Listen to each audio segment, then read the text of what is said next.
Zoul, élèves de primaire et du collège organisaient ensemble une journée d'hommage en parlant des sujets qui ont valu à l'enseignant d'être tué, la laïcité et la liberté d'expression. Sur place, Frédéric Buridan et Antoine Laroche.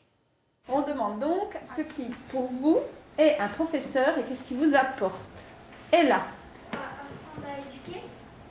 éduquer et apprendre.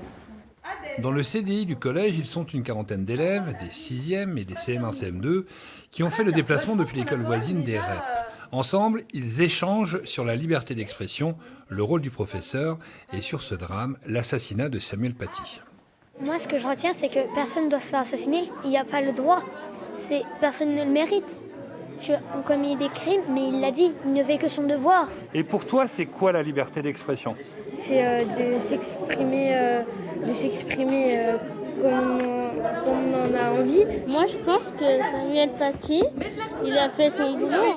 Laïcité, liberté d'expression, les caricatures, autant de mots qui animent les débats, des débats qui ne se limitent pas à une seule journée, mais qui ont trouvé leur place dans le quotidien des élèves. Les écoles travaillent avec le collège régulièrement. L'année dernière, pour nos actions sur la laïcité, on a été primés par l'Observatoire régional de la laïcité. Donc, tous les ans, on se retrouve le 9 décembre pour mettre en place des actions ou au collège ou à l'espace Vion ou dans les écoles. Symbole de l'automne, ces feuilles sont distribuées aux enfants. Dessus, ils vont dessiner et écrire un message, un dessin, une note d'espoir face à ce drame. La liberté d'expression, les valeurs de la République sont abordées au sein de l'école et l'idée c'est de les rendre acteurs aussi, non pas que leur expliquer, mais les rendre acteurs dans cette appropriation des valeurs de la République.